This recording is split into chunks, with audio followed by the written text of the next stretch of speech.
তারা সামনে বিধানসভা নির্বাচন রয়েছে, তৃণমূলকে হারানো কি সত্যি অসম্ভব? ভোট লুট কিভাবে বাঁধবে? পৃথিবীতে কোনো জিনিস সম্ভব বলে অসম্ভব বলে কোনো বস্তু নেই। আমার ডায়েরিতে তো নেই, ডিকশনারিতে নেই। আমাদের খাটতে হবে, এই হারমাত বাহিনীদের এগেনস্টে খাটতে হবে। দেখো, টিএমসি তিনটে জিনিস আছে। একটা হচ্ছে পুলিশ প্রশাসন এবং ডিএম বিডিওরা, এবং 3 নম্বর হচ্ছে এই ছাত্র সমাজের গুন্ডারা, ঠিক আছে, এই ক্যাডাররা। তো এই তিনটে জিনিসের সাথে লড়তে হবে। দেখো, গণতন্ত্র শেষ কথা বলে মানুষ। পশ্চিম বাংলাতে এখন কিন্তু মমতা ব্যানার্জিকে কেউই চাইছে না। তাই এই তিনটে ক্যাডার পুরো সক্রিয়ভাবে কাজ করবে, পুলিশ এবং প্রশাসন। তো এদেরকে আটকালেই এমনি টিএমসি এরকম উড়ে যাবে।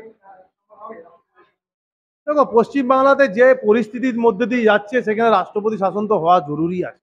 অলরেডি রাজ্যপাল একটা লেটার লিখে দিয়েছে, এরকম ভাবে যদি মালদার মতো দ্বিতীয়বার কোথাও হয়, তাহলে সেখানে রাষ্ট্রপতি শাসন হতে পারে। তো সেখানে তো এই পরিস্থিতিতে পশ্চিম বাংলাতে যা এখন ভৌগোলিক পরিবেশ, কোথায় কোথায় একটা শ্রেণীর মানুষ লেগে পড়ে, পাথরবাজি শুরু করে দেয়, দোকান লুট করে দেয়, হিন্দুদের মন্দিরদের ভেঙে দেয়, হিন্দুদের দোকানপাট লুট করে, হিন্দু লোকেদের মারে। তো কোথায় কোথায় হচ্ছে এখানে। তো এখানে দরকার আছে।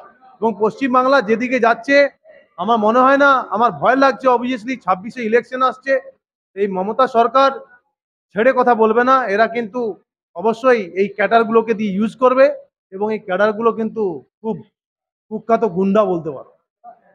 ছাত্রনেত্রী রাজেন্দ্র হালদার বলেছেন যে তার যে ভিডিও এআই দিয়ে তৈরি করা, সেটা পেয়ে দেওয়া হচ্ছে এবং ছাত্র পরিষদের দাদারা নাকি সেটা করছে বলে কি মনে করছেন? উনি যখন ওনার দলকে জানিয়েছিলেন, তখন দল যখন কিছু করেনি, তাহলে পুলিশ প্রশাসনের কাছে যায়নি কেন? হঠাৎ করে এতদিন পরে কেন বলছেন? আমার বক্তব্য এখানে, এটা আগে বললে তাহলে আজকে এই মেয়েটা ধর্ষণ হতো না, মনোজিৎ আগেই অ্যারেস্ট হয়ে যেত।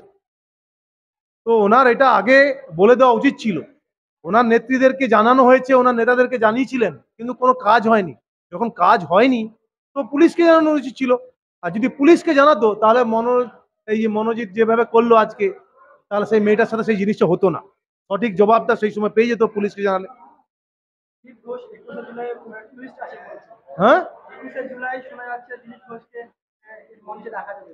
দিলীপ ঘোষ আসুক আর অশোক দিনটা আসুক, তাতে কি এসে যায়? আমি প্রত্যেকটা বাংলার মানুষকে বলবো, 21শে জুলাই বয়কট করুন।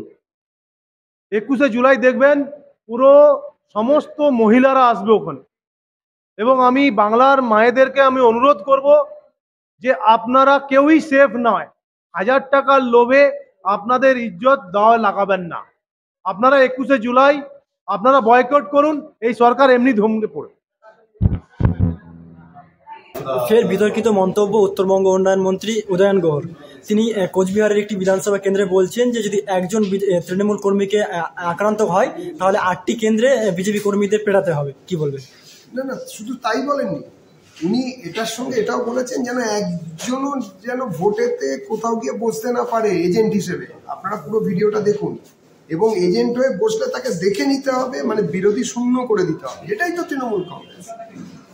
এই কথাটাই আমরা মানুষকে বোঝাতে চাইছি যে পতাকার রং যাই হোক, যদি গণতান্ত্রিক পরিসর ফিরিয়ে আনতে হয়, গণতান্ত্রিকভাবে যদি ভোট করাতে হয়, তাহলে ভাই এই 26-এ বিজেপিকেই আনতে হবে। তা না হলে তৃণমূল কংগ্রেস যদি এসে যায় আরেকবার, তাহলে এই পরিসর আর রাখবেই না ওরা। এটা পশ্চিমবঙ্গের গণতান্ত্রিক পরিসর ফিরিয়ে আনার শেষ লড়াই আমরা লড়ছি বাংলার সাধারণ মানুষকে সঙ্গে। আচ্ছা, আপনি বললেন 26-এ বিজেপি ফিরবে। কিভাবে ফিরবে, যেখানে 42 লক্ষ ভোটের তফাৎ রয়েছে সেই জায়গায়? কিছুই এসে যায় না। 42 লক্ষ ভোটের তফাৎ। আপনাদের বোধহয় মনে আছে যে এককালে সিপিএম পার্টি তথা বামফ্রন্ট বলতো যে 8ম বামফ্রন্ট বানিয়েই ছাড়বে। আপনি বোধহয় সেই সময়টা দেখেননি, যখন বিশাল বড় মিছিল হয়েছিল কলকাতায়। সেই সময়টা দেখেননি শেষ ব্রিগেড সিপিএম এর আমলে, যে সময় মানুষের মাথা গোনা যায়নি। কিন্তু তার পরের বছরের নির্বাচনে সিপিএম এর নামক জগদ্দল পাথরটাকে ছুঁড়ে ফেলে দিয়েছিল বাংলার মানুষ। এবং সেই সালটা ছিল 2011। সংগঠন ছিল না তৃণমূলের সেই সময় সিপিএম এর সঙ্গে লড়ার মতো। মুখ একমাত্র মমতা বন্দ্যোপাধ্যায় ছাড়া আর কেউ তখন ছিল না। কিন্তু মানুষ, বাংলার মানুষ মনে করেছিল ছুঁড়ে ফেলে দিয়েছিল, এবারেও তাই। আচ্ছা, দিলীপ ঘোষ তিনি বলছেন যে 21-এর মঞ্চে তাকে কোনো না হলে কোনো মঞ্চে তাকে দেখা যাবে, কি বলবেন এই বিষয় নিয়ে? দিলীপ ঘোষ আমাদের নেতা, 21 তারিখের মঞ্চ সম্বন্ধে যা বলেছেন সেটা দিলীপ বাবুই তার ক্লারিফিকেশন দেবেন। কিন্তু আমরা এটা জানি, ভারতীয় জনতা পার্টির সঙ্গে দিলীপ ঘোষের এখনো পর্যন্ত নারীর টান। আমাদের বিচারধারায় তিনি জারিত, তিনি আমাদের তৈরি করেছেন। সুতরাং আমি মনে করি না যে যে জিনিস তৃণমূল কংগ্রেস এবং মিডিয়ার একাংশ থেকে জল্পনা করে উড়িয়ে দেওয়া হচ্ছে, ছড়িয়ে দেওয়া হচ্ছে মানুষের মনে, সেটা যাবে। দিলীপ দা বিজেপিতেই থাকবেন, দিলীপ দা বিজেপিময়, দিলীপ দা বিজেপির সঙ্গেই হাঁটছেন। 26-এ নির্বাচনের আগে শ্রমিক ভট্টাচার্য তিনি নতুন দায়িত্ব পেলেন, তিনি কি তার নেতৃত্বে কি বাংলাতে আগামী দিনে পদ্ম ফোটাতে পারবেন? আমরা বিজেপি করব। আমরা জানি যে রাজনৈতিক ক্ষেত্রে বিজেপিতে দায়িত্ব পরিবর্তন একটা রুটিন ওয়ার্ক, একটা বহমান, এক্ষেত্রে কিচ্ছু এসে যায় না। এইবারে আমরা পরিবর্তন করেই ছাড়ব। অবশ্যই সেই পরিবর্তনের সময় কেন্দ্রীয় নির্দেশে, পার্টির নির্দেশে আমরা মাননীয় শ্রমিকদাকে আমাদের মধ্যে সভাপতি হিসেবে পেয়েছি। তৃণমূলের ছাত্র নেত্রী রাজন্না হালদার তার বিকৃত এআই যে ছবি, সেই ছবি ছড়িয়ে দেওয়া হচ্ছে এবং তিনি বর্তমানে এখন তিনি সেই অভিযোগ করছেন, এতদিন তিনি চুপ ছিলেন, কি বলবেন? কিছু বলার নেই, এটা ওদের ব্যক্তিগত ব্যাপার। কিন্তু ঘটনা যদি সত্যি হয় বা এই অভিযোগ নিয়ে আমার মনে হয় প্রশাসনিক স্তরে তদন্ত হওয়া উচিত।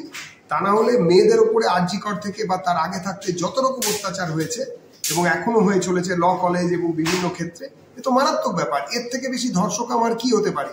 এর থেকে বেশি পোটেনশিয়াল রেপিস্টার কোথায় পাওয়া যেতে পারে?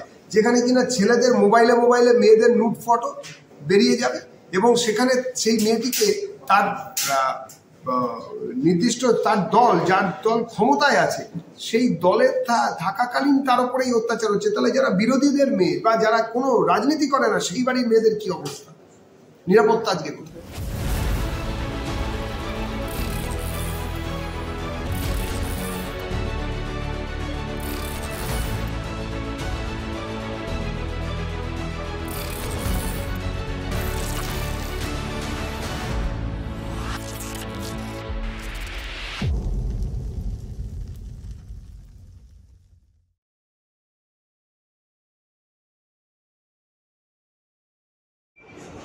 প্রত্যেকটি কলেজে, শিক্ষাঙ্গনে রাজ্য সরকারের প্রত্যক্ষ মদতে যেভাবে ছাত্র রাজনীতি নাম করে বিভিন্ন জায়গায়, বিভিন্ন কলেজে ছাত্রদের উপরে, শিক্ষা কর্মীদের উপরে, শিক্ষক এবং অশিক্ষক যারা কর্মচারী তাদের উপরে, প্রফেসর বা যারা রয়েছেন তাদের উপরে যে অত্যাচার চলেছে, একদম ধারাবাহিকতা বজায় রেখে আজকে আরেকটি ঘটনা আমাদের সামনে এসেছে। আপনারা জানেন সার্থক ব্যানার্জি, সার্থক নামা পুরুষ, তৃণমূল যুব কংগ্রেসের এখন তিনি সভাপতি, দক্ষিণ কলকাতা তৃণমূল যুব কংগ্রেস, তার ঘনিষ্ঠ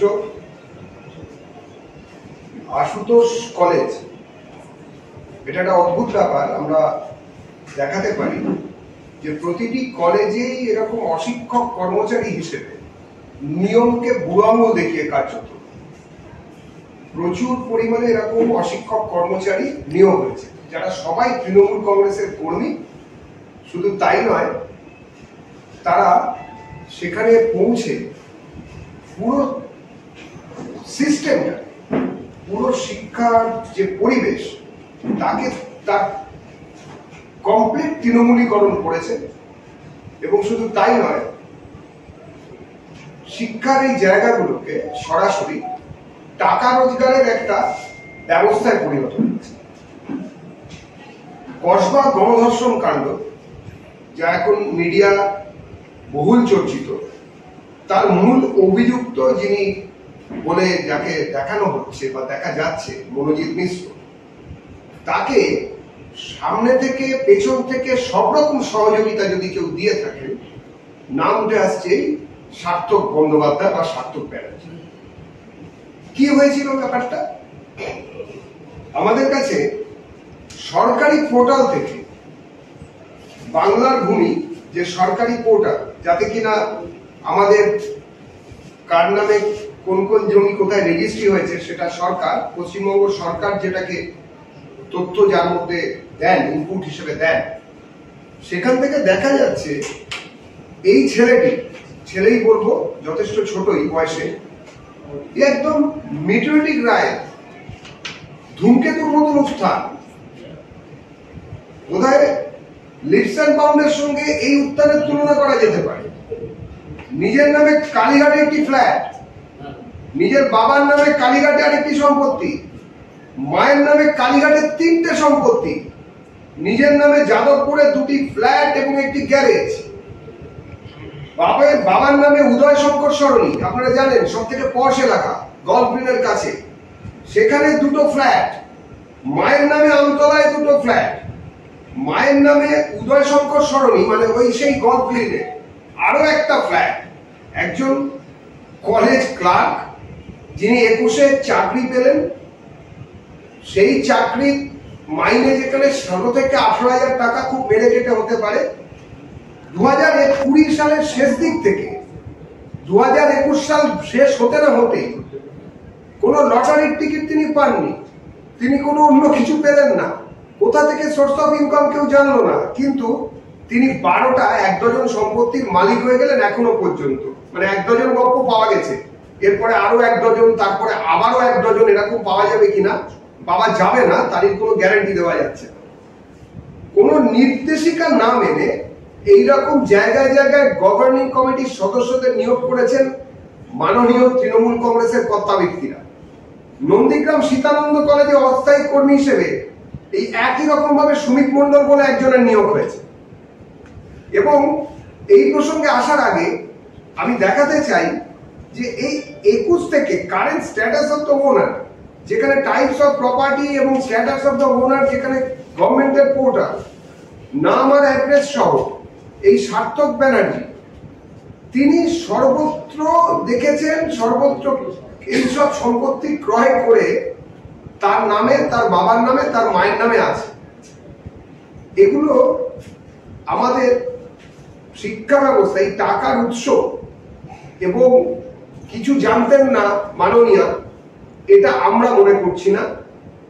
বিজেপি পার্টিগতভাবে এর শুধু নিন্দা করছে না, একটা বিষয় বাংলার জনগণকে জানাতে চাইছে যে এই রহস্য বা এইরকম কত লোক আছে সেটা বোঝানোর জন্য আমরা যত দূর হয়, যত দূর যেতে হয় তত দূর যাব।